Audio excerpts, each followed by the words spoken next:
दीपक लहान असतानाच त्याचे आईवडील देवाघरी गेले होते. त्याला फक्त एक बहीण होती आणि त्याच्या बहिणीने त्याचा सांभाळ केला होता. आईवडील नसल्यामुळे त्याच्या बहिणीने खूप कष्टाने त्याला लहानाचे मोठे केले होते. त्याला चांगलं शिकवलं होतं आणि तो चांगल्या कंपनीत कामाला लागला होता. मग मोठ्या बहिणीचं लग्न झाल्यानंतर ती परदेशात राहायला गेली आणि तो इकडेच होता. मग त्याचं मेघा नावाच्या मुलीसोबत लग्न झालं आणि विमलताईंना तो जावई म्हणून सुद्धा आवडला, कारण तो खूप शांत आणि मनमिळाऊ होता. जेव्हा संध्याकाळी दीपक ऑफिसवरून घरी आला तेव्हा रोजच्याप्रमाणे विमलताईंनी पटकन जेवण गरम करून त्याच्यासाठी ताटात वाढले. दीपक ताबडतोब त्याच्या रूममध्ये गेला, कपडे बदलले, हातपाय धुवून जेवायला बसला. नेहमीप्रमाणे त्याने त्यांना विचारलं, तुम्ही जेवलात का? नेहमीप्रमाणे दीपकने सवयीप्रमाणे तोंडात पहिला घास घेण्यापूर्वी प्रश्न विचारला. हो, मी जेवले, विमलताई यांनी नेहमीप्रमाणे उत्तर दिले. हो दीपक. अक्षयचा दुसरा प्रश्न विचारला. जेवून त्याला झोप लागली, मला ताई म्हणाली. मात्र आजकाल दीपक येईपर्यंत अक्षय रोज झोपतो आणि रोजच्या दीपकला या प्रश्नाचे उत्तर आधीच माहीत आहे. त्यानंतर हे उत्तर ऐकून त्याच्या चेहऱ्यावर अपराधीपणाची भावना दिसते. रोज मन प्रतिपणाने भरलेले असते. दररोजच मला वाटते मी लवकर घरी यावे, पण ऑफिसमध्ये खूप काम आहे. दिवसभर काही काम नसलं तरी संध्याकाळी एकामागून एक फोन आणि मीटिंग होतात. दीपक आपल्या अपराधीपणावर मात करण्याचा यशस्वी प्रयत्न करत असल्यासारखा तो स्वतःचीच दिशाभूल करण्याचा प्रयत्न करतो. विमलताई काहीच बोलत नाही. दीपकच्या उशिरा येण्याचे कारण तिला माहीत आहे. घरी लवकर येऊ नये तो काय करेल? भिंतीवरच्या आठवणींचे प्लास्टर ओरबाडून मनाला जखमी करत राहील. होय, अक्षयसाठी वाईट वाटते. त्या निष्पाप मुलाला अजूनही वडिलांच्या प्रेमाची आणि भावनिक सुरक्षिततेची गरज आहे. मात्र त्याला यापासून वंचित ठेवण्यात आले आहे. वडीलच भावनिकदृष्ट्या तुटलेले असताना ते आपल्या मुलाला कसे सांभाळणार? दीपक स्वतः खूप भावूक झाला आहे. त्याला स्वतःला भावनिक आधाराची गरज आहे. तोही पूर्णपणे तुटला आहे. त्याचे जीवनही अकाली विस्कळीत झाले आहे. जेवणाची बोट मध्येच डळमळीत आहे. ना अलीकडे ना पलीकडे किनारा आहे. दीर्घ श्वास घेतला. दीपकने जेवण उरकून प्लेट उचलून ठेवली आणि अक्षयला भेटायला गेला. विमलताई भांडी घासू लागली. दीपक रोज काही वेळ अक्षयजवळ बसायचा आणि झोपेतही त्याचे लाड करायचा. सकाळी अक्षय त्याच्या ऑनलाईन क्लासमध्ये बसल्यावर दीपक फक्त त्याच्या डोक्याला हात लावू शकतो आणि रात्री झोपल्यानंतर तो झोपेत अक्षयचं डोकं थोपटतो. अक्षयचे डोळे भरून आले आणि त्याचा कंठ दाटून आला. रणवीर झाले, पण स्वतःला आवरले. झोपेत असतानाही व्यक्त न होणारी वेदना होती. थोडा वेळ त्याच्याजवळ बसल्यावर दीपक उठला आणि त्याच्या खोलीत गेला. किचनमधलं सर्व आवरून विमलताई अक्षयजवळ आल्या. अक्षय झोपेतच रडू लागला. विमलताई त्याला थोपटायला लागल्या. रात्रीच्या अंधारात मनाच्या कोपऱ्यात दिवसभर दडून बसलेली वेदना उठून हृदयावर आली. मनावर अधिराज्य गाजवत होती. मेघाला जाऊन किती महिने झाले आहे, पण जखम अजून ताजी होती. घरातील कामात आणि छोट्या पक्ष्याची काळजी घेण्यात दिवस कसा निघून जातो, पण रात्रीची भयानक शांतता आणि सप्तता, एक वेदना आणि दुःख माझ्या छातीत स्वप्नाप्रमाणे स्थिर होते. पक्ष्याच्या बालपणीच्या आठवणींमध्ये, त्यांच्या बाललीलांमध्ये जसे डोळ्यांसमोर तरळत राहते. मेघाच्या जन्मापासून ते जाण्यापर्यंतच्या आठवण हे सारे चित्रपटांसारख्या त्या मनाच्या पडद्यावर फिरत राहतात. मेघा विमलताईंची एकुलती एक मुलगी, जिला तिने पापण्यांवर बसवून वाढवले. नवऱ्याच्या कलीम मृत्यूनंतर तिच्या जीवनाचा एकमेव आधार आणि हेतू होती ती. तिला बघून त्यांनी आयुष्याची ती भयंकर वेदना सहन केली. मेघा ही त्यांच्या आयुष्याचं केंद्रबिंदू होती. त्यामुळे त्यांची आपल्या मुलीबद्दलची ओढ आणि आपुलकी ही खूप जास्त होती. मेघा खूप सगळे संवेदनशील आणि गोड होती. ठीक आहे, दिसायलाच नाही तर गोड स्वभावाची होती आणि लहान वयातही ती लिहिण्या वाचण्यात खूप हुशार होती. खूप अभ्यास केला म्हणूनच कमी वयात फार्मसी करून तिला चांगल्या कंपनीत नोकरी मिळाली. त्यानंतर ती कॉलेजमधून सुट्टी घेऊन हैदराबादला यायची. या सर्व धावपळीचा जो मेटाकुटीला यायचा, तिची खूप धावपळ व्हायची. म्हणून विमलताईंनी शहरात एक रूम भाड्याने घेतली आणि ती तिथे जाऊन राहू लागली. मुलीपासून दूर व्यक्तीला घरात राहावे वाटत नव्हते. तिला एकटीला घर खायला उठत होते. म्हणून ते आपल्या मुलीसोबत शहरात भाड्याने खोली घेऊन राहू लागले. आईसोबत असल्याने मेघाला सुद्धा खूप मदत झाली. आता तिला 2 वेळचे गरमागरम जेवण भेटत होते. हळूहळू ताईने शहरात असं स्वतःचे फ्लॅट खरेदी केले आणि त्या दोघी मायलेकी तिथे राहू लागल्या. लहानसे जग होते त्यांचे, परंतु खूप सुंदर होते. 5-6 वर्ष असेच आनंदात निघून गेली आणि मग प्रत्येक आई प्रेमाने विमलताईला हे आपल्या मुलीच्या लग्नाची चिंता सतावू लागली. त्यांनी जवळच्या दूरवरच्या नातेवाईकांना मेघासाठी चांगला मुलगा शोधण्यास सांगितले आणि विमलताईंना फारशी काळजी करण्याची गरज पडली नाही, कारण मेघासोबत काम करणाऱ्या अक्षयला मेघासोबत लग्न करण्याची इच्छा होती. विमलताईने अक्षयला घरी बोलावले. त्याला पहिल्या नजरेतच अक्षय आवडला होता. त्याला आईवडील नव्हते. त्याची मोठी बहीण आणि त्याची दाजी परदेशात राहत होते. त्यांना सुशील आणि सुसंस्कृत वाटत होता आणि त्यांनी आनंदाने लग्नाला होकार दिला. अक्षयची ताई आणि दाजी दोन्ही मुलांना घेऊन भारतात आले. विमलताईने लग्नात कोणतीही कसर सोडली नाही. मेघाशिवाय त्यांच्या या जगात कोणीच नव्हते. मुलीचे लग्न मोठ्या थाटामाटात पार पडले. मेघा लग्न झाल्यानंतर त्या एकट्याच राहिल्या होत्या, पण तरी मुलीचे सुखी आयुष्य पाहून त्यांना आनंद झाला. इकडे अक्षय मेघाची प्रत्येक इच्छा पूर्ण करत होता. तिच्यासाठी काय करू आणि काय नको असे त्याला झाले होते. दोघे खूप खुश होते आणि त्यांना आनंदी पाहून विमलताईंच्या मनाला मोठा दिलासा मिळाला. जीवनात सर्वत्र आनंद आणि समाधान होते. पूर्वी त्यांचे आणि मेघाचे छोटेसे कुटुंब होते. आता त्यात दीपकची भर पडली होती आणि 2 वर्षांनी अक्षयचा जन्म झाला. तेव्हा विमलताईला खूप आनंद झाला होता. सर्व बाजूने आनंदाचा वर्षाव होत होता. अक्षयच्या जन्मापासून दीपकने जिद्दीने विमलताईला त्यांच्यासोबत राहायला घेऊन गेला होता. आधी मेघाची काळजी घेणे, मग लहान अक्षयचे आगमन. जसे दिवस पंखा लावून उडत होते. 6 महिन्यानंतर मेघा पुन्हा कंपनीत रुजू झाली होती. विमलताई त्यांचा संपूर्ण दिवस अक्षयची काळजी घेण्यात घालवत होत्या. मेघाचे बालपण परत आले होते, पण फक्त 8 दिवसात त्यांचे आयुष्य बदलले. हसत खेळत असलेल्या सुखी संसाराला जणू कोणाची तरी नजरच लागली. पाहण्यासारखा पैसा खर्च करूनही, मोठ्या रुग्णालयात उपचार करूनही मेघा वाचू शकली नाही. विमलताईंच्या छातीत एक वेदना उठली. शेवटी त्या मुलीसाठी तू काहीच करू शकले नाही, जिला तिने क्षणभरही डोळ्यांपासून दूर ठेवले नव्हते.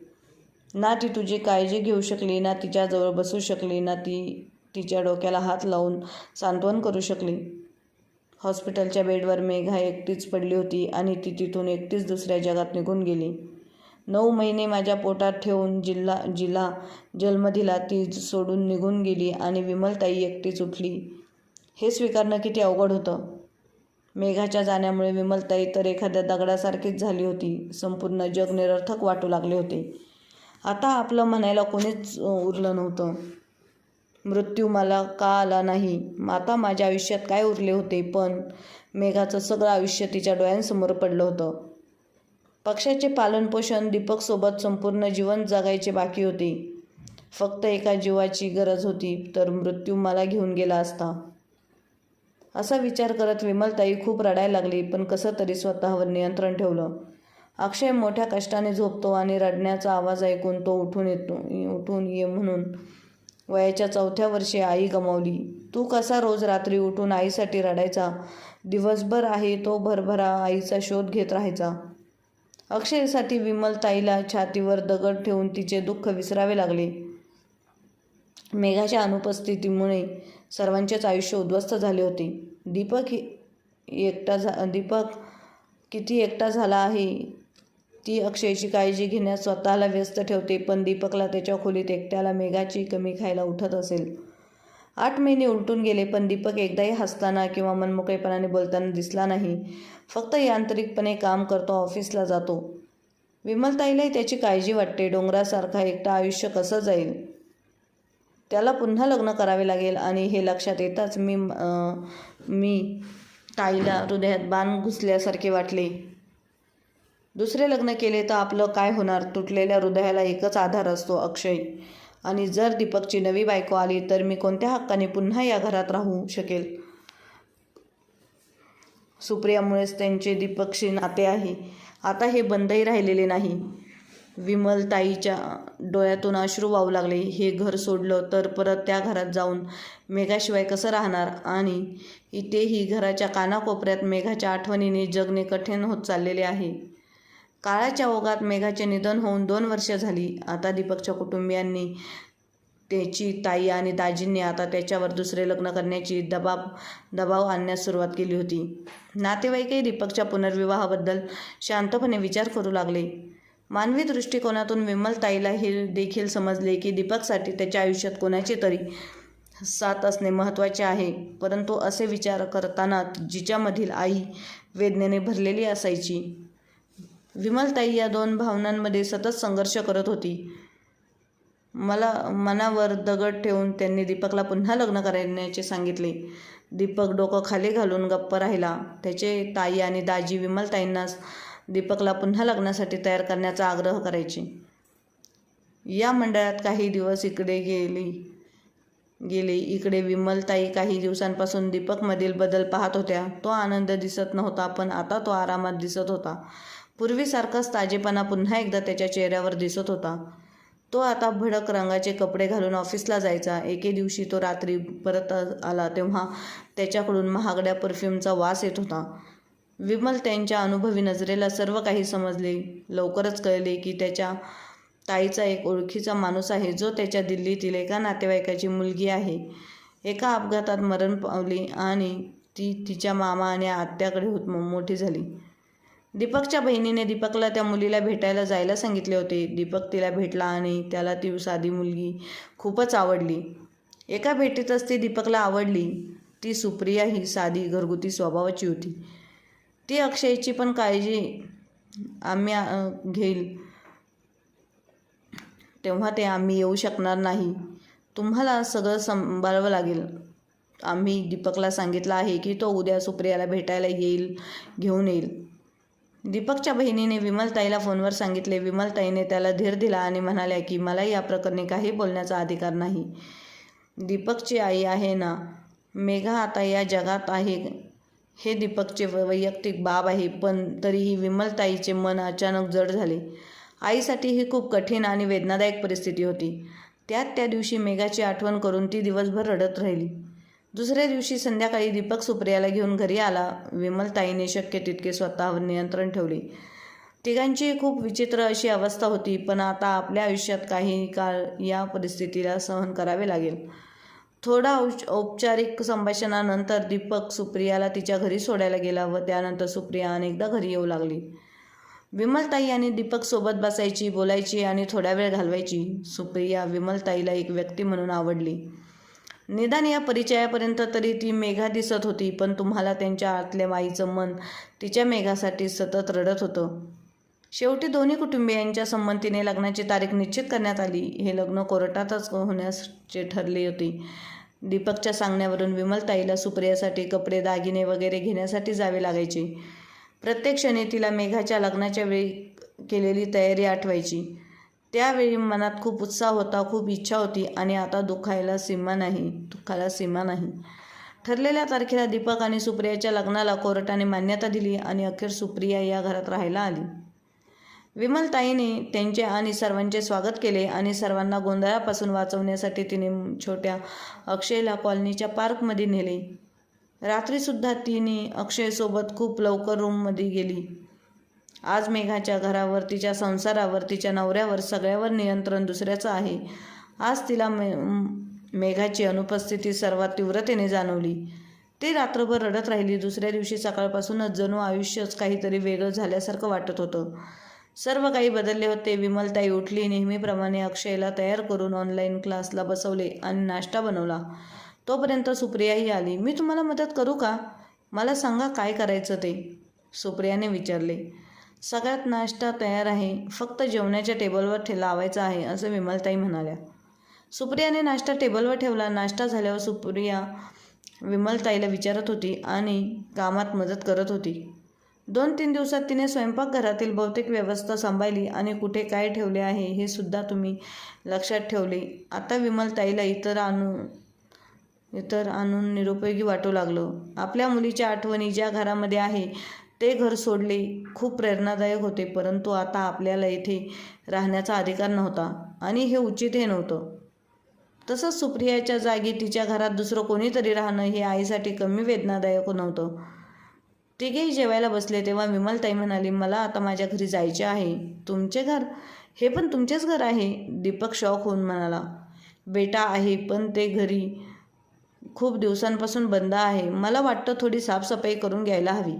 विमलताईला कारण सापडलं. तसं असेल तर 2 मजूर ठेवून आणि साफसफाई करून घेऊ. तुम्हाला जायची काय गरज आहे, असं सुप्रिया म्हणाली. मोठ्या कष्टाने विमलताईने त्यांना खात्री दिली की ती काही दिवसांनी परत येईल आणि तिला आतासाठी जाऊ द्या. आजी, मी पण येते तुमच्यासोबत.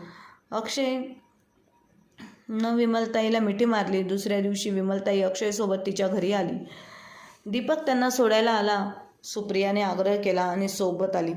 संध्याकाळपर्यंत दोघांनी मिळून घर व्यवस्थित केले आणि जीवनावश्यक वस्तू आणल्या. सुप्रिया आणि विमलताईला सर्वतोपरी मदत केली होती आणि विमलताईला प्रत्येक क्षणी तिला बघून मेघाची आठवण येत होती. मोठ्या कष्टाने तिने आपल्या दुःखावर नियंत्रण ठेवले. काम करत असताना विमलच्या तोंडून 1-2 वेळा मेघाचं नाव निघालं. तिने सुप्रियाला मेघा म्हणूनच हाक मारली. सुप्रियाही सहजतेने हसत हसत जवळ आली. हो, बोला ना. सुप्रिया आणि संकोचून आई हा शब्द तोंडातच ठेवला. विमलताईंना ते आवडणार नाही असे तिला वाटले. आपल्या मुलीच्या आठवणीने व्यापून झालेली ही आई सुप्रियाला या घरात पाहून क्षणभर का होईना ती तिचे दुःख विसरून तिला आपली मुलगी समजून मेघा म्हणून हाक मारते. त्यामुळे ती सुप्रियाची जागा घेऊ शकणार नाही. काही नाही बेटा, मी म्हणत होते की काम करून खूप उशीर झाला आहे. तू थकली असशील, आता तू आराम कर. मी कॉफी करून आणते. आज पहिल्यांदाच विमलताईने तिच्या तोंडून उत्स्फूर्तपणे सुप्रियाला बेटा म्हणून संबोधले. तुम्ही पण सकाळपासून काम करत आहात, तुम्ही बसा, मी तुम्हाला कॉफी करून आणते. एवढं बोलून सुप्रिया किचनमध्ये गेली. विमलताई खुर्चीवर बसली. तिने पाहिलं की आपल्या तोंडातून स्वतःसाठी बेटा शब्द ऐकून सुप्रियाच्या डोळ्यात ओलावा आला आणि चेहऱ्यावर आनंद. विमलताईने दीर्घ श्वास घेतला आणि म्हणाली, एक आपण आहे ज्याला आपल्या मुलीच्या निधनाने दुःख झाले आहे आणि एक सुप्रिया जिने आपल्या आईवडिलांना अकाली गमावले आहे. शेवटी ती देखील कोणाची तरी मुलगी आहे. मेघाला काढून तिची जागा घेतली नाही. नाही रे मेघा अगोदरच एका अशा ठिकाणी गेली होती जिथून कोणीही परत येऊ शकत नाही. सुप्रिया तर केवळ भर जमिनीच्या जागेवर ठेवण्यात आली आहे. आई वडील नसलेल्या मुलीला वजन समजून नाव आत्या मामांनीही डोक्यावरून ओझे उतरवले. पहिल्यांदाच विमलताईने सुप्रियाबद्दल सहानुभूती व्यक्त केली. कोणत्याही मुलीला एखाद्या पुरुषाशी लग्न का करावेसे वाटेल, तेही एका मुलाच्या वडिलांसोबत. तिचेसुद्धा भावी आयुष्याबद्दल आणि भावी जीवनसाथीबद्दल काही स्वप्न असतील. इतक्यात ही कॉफी घ्या. सुप्रियाने ताईंना कॉफी दिली आणि स्वतः अक्षयला दूध घेऊन आली आणि बिस्किटे खाऊ घालायला सुरुवात केली. 2 दिवस सुप्रियासोबत राहायला अक्षय थोडा संकोच करत होता, परंतु तो आता सुप्रियाशी जरा कम्फर्टेबल झाला होता. तरीही तो तिला आंटी म्हणत होता. विमलताई विचार करत होती की आता ती अक्षयला सुप्रियाला आई म्हणून हाक मारायला सांगेल. विमलताईला हे विचारही असह्य होत होते, पण आता हेच सत्य होते. रात्री सुप्रियाने जेवण बनवले आणि जेवल्यावर सुप्रिया आणि दीपक त्यांच्या घरी गेले. विमलताईने दीपकला गोष्ट सांगून झोपी लावली. दुसऱ्या दिवशी दुपारी विमलताईंच्या मोबाईलवर सुप्रियाचा फोन आला. हॅलो, कशा आहात? आज मला घरी खूप एकटे वाटत आहे. तुम्ही कधी येणार आहात इकडे? सुप्रिया विचारत होती. कालच तर मी इथे आले आहे. आता काही दिवस इथेच राहील. विमलताई सुप्रियाला म्हणाल्या. सुप्रियाने लवकरात लवकर घर सांभाळावे आणि विमलताईने इथेच राहावे अशी विमलताई यांची इच्छा होती. जितका उशीर होईल तितकेच दुःखही वाढेल. शेवटी एक दिवस विमलताईला एकटं राहावंच लागणार आहे. मग कशाला तिने स्वतःला फालतू असं तिच्या खोट्या बंधनात जखडून घ्यावं. पण दुसऱ्या दिवशी स्वतः सुप्रिया विमलताईंच्या घरी आली. सुप्रिया म्हणाली, आज घरात तुमच्याशिवाय आणि अक्षयशिवाय मला अजिबात करमत नव्हतं. जणू मला घर खायला उठलं होतं. कालचा दिवस मी मोठ्या कष्टाने घालवला आणि आज घरी राहावंच वाटत नाही. अक्षय आणि विमलताईला पाहताच तिचा चेहरा उजळला. सुप्रिया दिवसभर आनंदी आणि मनमोकळेपणाने राहिली. रात्री सर्वांचे जेवण झाल्यावर ती घरी गेली, पण दुसऱ्या दिवशी पुन्हा हजर होती. अखेर 5-6 दिवसांनी तिच्या सांगण्यावरून विमलताईला पुन्हा अक्षयच्या घरी यावे लागले. विमलताईने विचार केला होता की काही दिवसांनी ती अक्षयला इथे सोडून एकटीच घरी जाईल. आता ती अक्षयलाही समजावते की त्याने सुप्रियाला आई म्हणावं. अक्षयला अजूनही आईची आठवण येत होती, पण विमलताईंच्या समजूतदारपणामुळे तो हळूहळू सुप्रियाला आई म्हणू लागला. आताही जेव्हा जेव्हा विमलताई जाण्याबद्दल बोलायची तेव्हा सुप्रिया तिला थांबवायची. असेच काही महिने गेले. सुप्रिया विमलताईला आई म्हणाली नाही, पण तिने नेहमीच तिला प्रेम आदर दिला. विमलताईंची इच्छा नसतानाही मेघाची शेवटची खून म्हणजे तिचा नातू अक्षयशी असलेली ओढ सुप्रियाच्या चांगल्या स्वभावामुळे आणि आपुलकीमुळे तिथेच जोडली जात होती. परंतु तिला तिथे राहण्यास संकोच वाटत होते आणि मन कठोर करून तिला जाता येत नव्हतं. मग एके दिवशी अचानक सुप्रियाची तब्येत थोडी कमजोर होऊ लागली होती. ती आई होणार होती. दीपक पण आता पूर्वीसारखा आनंदी राहू लागला होता. माणुसकी असल्याने आणि एक स्त्री असल्याने विमलताईला सुप्रियाची अवस्था समजली. मेघाच्या खाण्यापिण्याची जशी ती काळजी घेत होती तसेच राधिकाचीही ती काळजी घेत असे. कधी कधी ती हे विसरून जायची की मेघा नसून दुसरी कोणीतरी आहे. सुप्रियाची तब्येत ठीक असताना सुप्रिया पण विमलताईंची खूप काळजी घ्यायची.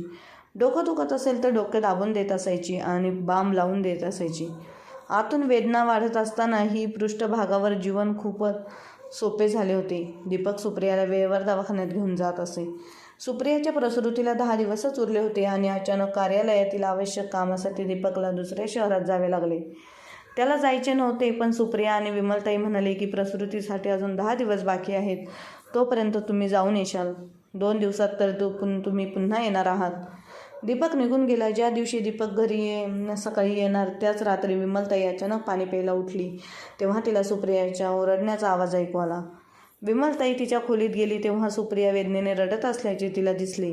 सुप्रिया तिने खोलीत जाऊन पाहिले तर राधिकाला वेदना होत होत्या.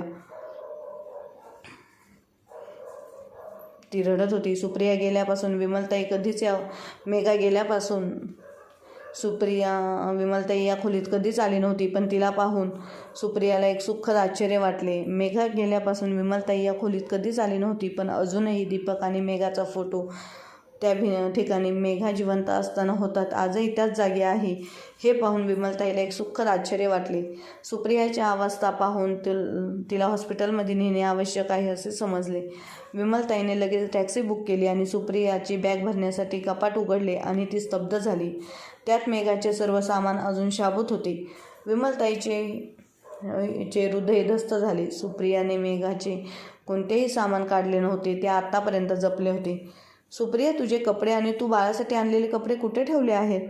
मला हॉस्पिटलसाठी बॅग पॅक करायची आहे असे विमलताईंनी सुप्रियाला विचारले. सुप्रियाने भिंतीला बनवलेल्या आरमारीकडे बोट केले. लगेच आवश्यक सामान पॅक केले आणि अक्षयला उचलले.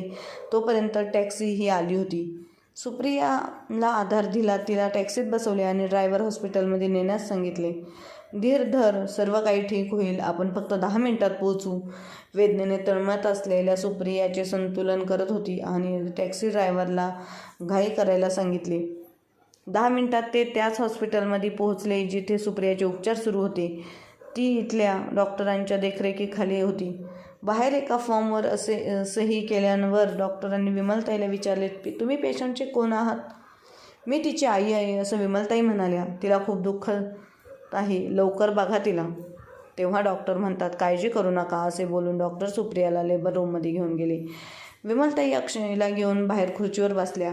आता त्यांनी दीपकलाही फोन केला. तो वाटेत होता. सुमारे 3 तासानंतर नर्स आली आणि सुप्रियाला मुलगी झाल्याचं सांगितलं आणि त्यानंतर 10-15 मिनिटांनी नर्स एक छोटीशी बाहुली आणून विमलताईंच्या मांडीवर ठेवली. आपल्या त्या बहिणीला पाहून अक्षय आश्चर्यचकित आणि आनंदी झाला. काही वेळाने सुप्रियाला एका खाजगी खोलीत घालवण्यात आली. तू आता कशी आहेस? आता दुखत नाही का? विमलताईने तिच्या बाळाला पाळण्यात झोपताना आणि सुप्रियाच्या डोक्याला हात लावताना विचारले. मी ठीक आहे, सुप्रिया हसत म्हणाली. तुझ्यासारखीच खूप सुंदर मुलगी आहे. विमलताई पाळण्याकडे बघत म्हणाली. अक्षय त्या बाळाकडे बघत म्हणाला, मी माझ्या बहिणीला झोका देतो. तेव्हा सुप्रिया विमलताईंना म्हणाली, तुमची मेघा परत आली. आपल्या प्रियजनांना गमावल्याचे दुःख मला समजतं. मी ही माझी आई वडील गमावले आहेत. गेल्या 9 महिन्यांपासून मी तुमची मेघा तुम्हाला परत मिळावी म्हणून मुलीसाठी रात्रंदिवस प्रार्थना करत होते. सुप्रिया जड अंतकरणाने म्हणाली. तेव्हा विमलताई म्हणाल्या, वेडाबाई, ही माझी नात आहे. तू या घरात आलीस त्याच दिवशी माझी मेघा माझ्या आयुष्यात परत आली होती. तू माझी मेघा आहेस. विमलताई तिच्या केसांना हात लावत म्हणाली. खरंच आई? सुप्रियाच्या डोळ्यातून अश्रू वाहू लागले. तिने विमलताईला मिठी मारली व ती रडू लागली व तिने विमलताईला म्हणाली, आता मला सोडून कधीही जाऊ नकोस आई. कधीही नाही जाणार माझ्या मुली, मी तुला आता सोडून. विमलताई तिच्या पाठीवरून थाप देऊ लागली. दरवाजाजवळ उभा असलेला दीपक आई मुलीची भेट पाहून डोळ्यात आलेले अश्रू पुसत होता. आज खूप वर्षांनी त्याचे कुटुंब पुन्हा एकदा पूर्ण झाले होते. त्याच्या सगळ्या इच्छा पूर्ण झाल्या होत्या. त्याला त्याचं दुसरं लग्न झाल्यापासून सारखं असं वाटायचं की विमलताईंनी सुप्रियाला आपली मुलगी म्हणून स्वीकारावं, पण त्यांची आता ती इच्छा पूर्ण झाली होती आणि त्यामुळे तो खूप खुश होता. आणि त्यात त्याला आता दुसरी मुलगी झाल्यामुळे तो खूपच आनंदी होता.